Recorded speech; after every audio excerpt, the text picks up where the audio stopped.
Today we will discuss about one case study and then give some answer related to that case study. So here a detail of that case is given.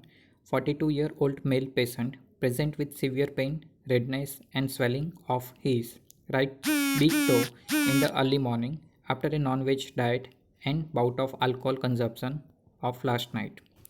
Patient denies any trauma to that toe and no past history of such pain in other joints. On examination, he had mild fever. The toe is red, swollen, warm, and tender. His serum uric acid level is 9.7 mg per deciliter. So, when you are reading any case study, you have to keep some key point in your mind. So that will be make easier about that question related to this case study. So the most important thing directly that serum uric acid level is given 9.7 mg per deciliter. History is suggesting of pain particularly in the right big toe. While you are learning about uric acid, you have to remember two main disorder, hyperuricemia and hypouricemia. Here uric acid level is more than 9.7. Further, we look that here basically what you have to understand, uric acid level more than 9.7, simply it is suggestive. High uric acid level means hyperuricemia, plus hyperuricemia is possible in two conditions, gout as well as in Leigh-Nihan syndrome. While about gout, it is mostly affecting first metatarsophalangeal joint. So here it is suggesting right big toe, so it is mostly suggesting of simple that gout. Leigh-Nihan syndrome, for that you have to remember mental retardation and self-mutilation, that is the key symptoms of that Leigh-Nihan syndrome. So next we will look about the question. Before that, what you have to keep in mind related to this case study, right big toe affected, alcohol consumption and non-vegetarian diet of the previous night, as well as toe is red swollen and uric acid level is 9.7 milligram per deciliter. Now which are the question? So question 1, what is your likely diagnosis and justify it? Explain how patient develops such kind of pain. Third question, what are the other causes of this condition? What is uric acid? Write its normal value. And next and last question, that is how you will reduce the production of uric acid in this patient. So one by one we will give explanation of that question. Simple, what is your likely diagnosis and justify. So the likely diagnosis, that is gout, because hyperuricemia is possible in these two conditions, gout and Leigh-Nihan syndrome. Why gout?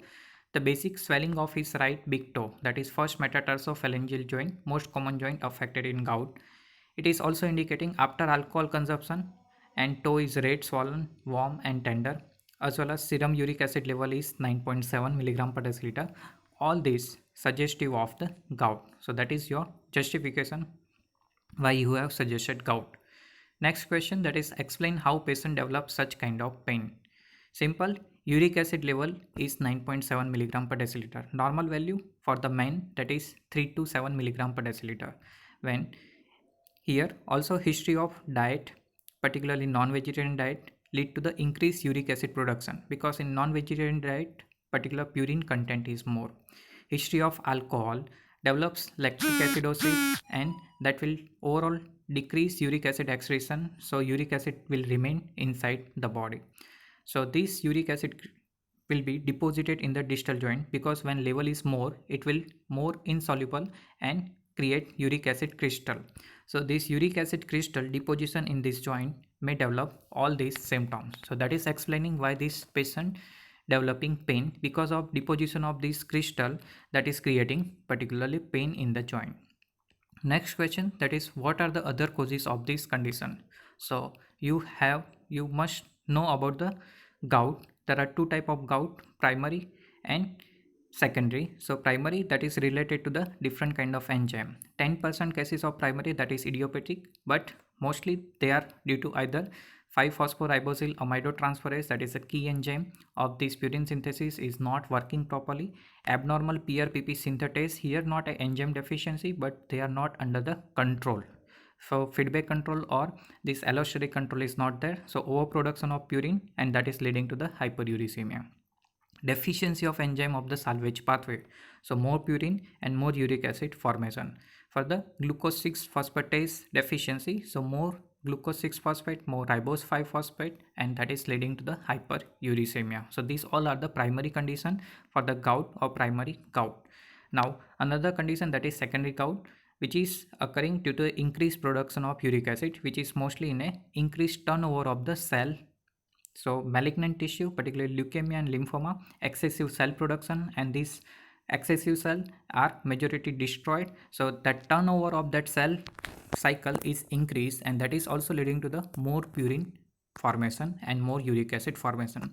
Reduced excretion, basically renal failure, thiazide diuretic, lactic acidosis, and ketoacidosis, that will affect excretion of uric acid or overall secretion of uric acid, and that is also leading to the secondary type of the gout.